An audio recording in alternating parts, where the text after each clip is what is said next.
Bob, just get your take on the investment here and how it fits with what the market is demanding, what consumers are demanding right now.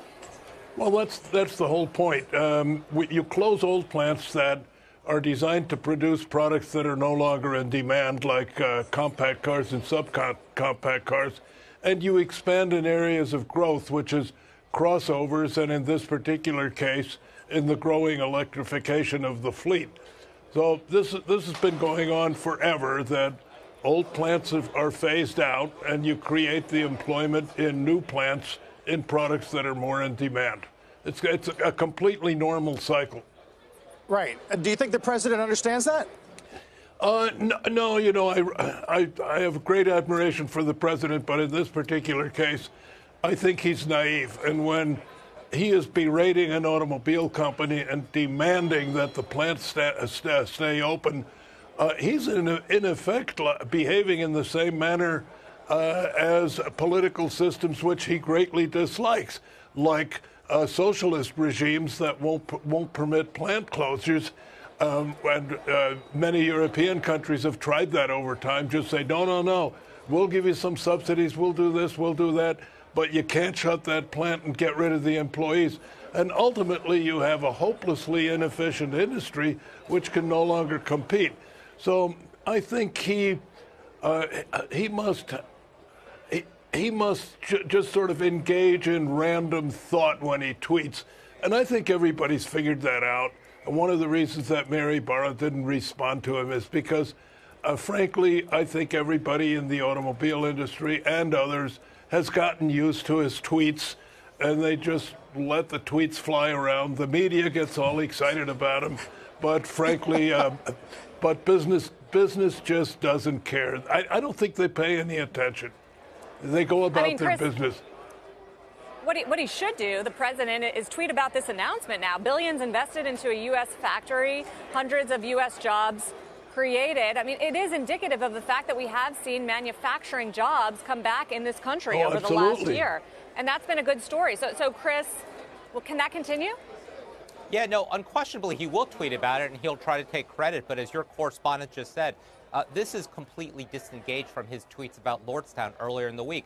And I frankly could not say better than your previous guest, you know, how absurd it is for a president who himself has been railing against his political opponents as socialists to try to pick winners and losers, not only among different industries, but among different companies. That's just not the way business works. Businesses are going to make dollar and cents decisions. Mary Barra clearly made this decision as she's shifting production to new lines that are going to be much more productive for GM.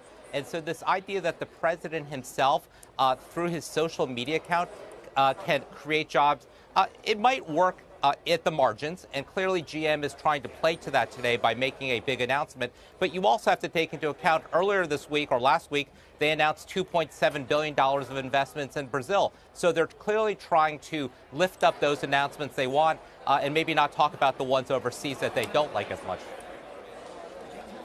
Any longer term, though, Chris, any negative externalities in having companies potentially have their CapEx decisions manipulated by how the president may respond, whether or not it actually changes their ultimate decision or not? Oh, it's absolutely destructive to the way companies need to operate. They need predictability. And not knowing if the president is going to like or dislike your business practices. You know, if he is genuinely the capitalist that he says, he should allow the free market to operate. Now, that's not to say we don't mitigate the negative impacts of the free markets in terms of the dislocation of workers, in terms of trying to train workers for the jobs of the 21st centuries. But you have to let the companies make the best business decisions they can. And that, I say that as a Democrat who believes that there's a lot of problems with capitalism. But I think what the president is doing right now is just not conducive to a good business environment. So, Bob Lutz, let's talk about the state of auto manufacturing for this country right now. I mean, sales are expected to slow, are they not, this year in the U.S. versus where they were last year? And we've got this big shift going on from sedans to SUVs. What is it going to all mean for broader manufacturing jobs and sales in this country in 2019?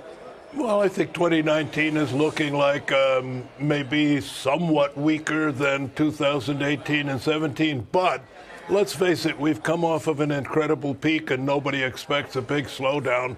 There may be some momentary plant idling or some short shifting, but this is all this cyclicality, and right now we have less cyclicality than normal. But the cyclicality in the automobile business is something that the automobile business has lived with for well over 100 years, and it always adjusts and it always survives. And despite all the hand wringing of woe is what's going to happen, it'll come and go, and next year it'll be stronger again. So nothing to get at all excited about. Bob, we've talked about Tesla over the years. I think I think we both agree, skeptical at best. The argument we get from some is that as the others, as Volkswagen and GM step up their competitive efforts, that's in the end good news for the market and good news for Tesla. What do you make of that?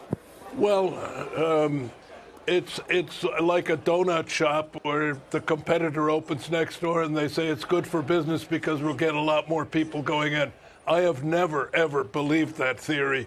If you have a quasi-monopoly in a business and you're doing a certain volume, the fact that other people now get in and compete with you has never been good news for the original company. And I expect that with the ubiquitous nature of high-quality, high-style electric vehicles over the next 4, 5, 6 years, Tesla's going to have a rough time, especially if they continue to demonstrate that they're losing their touch for aesthetics, because those of you who may have seen the Model Y, and I would say it's appropriately named YHY, it's just not a pretty car. The original Model S didn't just sell because it was electric. It sold because it was a gorgeous car. Then the Model X, somewhat less so. The Model 3, the small one, looks like the Model X, so that's okay. But this Model Y is not exactly a designer's dream, and I think it's going to be rough to sell. Plus, it's not going to be net additional. If they're planning, say, 100,000 Model Ys, they're not going to be additive to Model S's. A whole lot of them are going to be substitutional, and that's also a problem.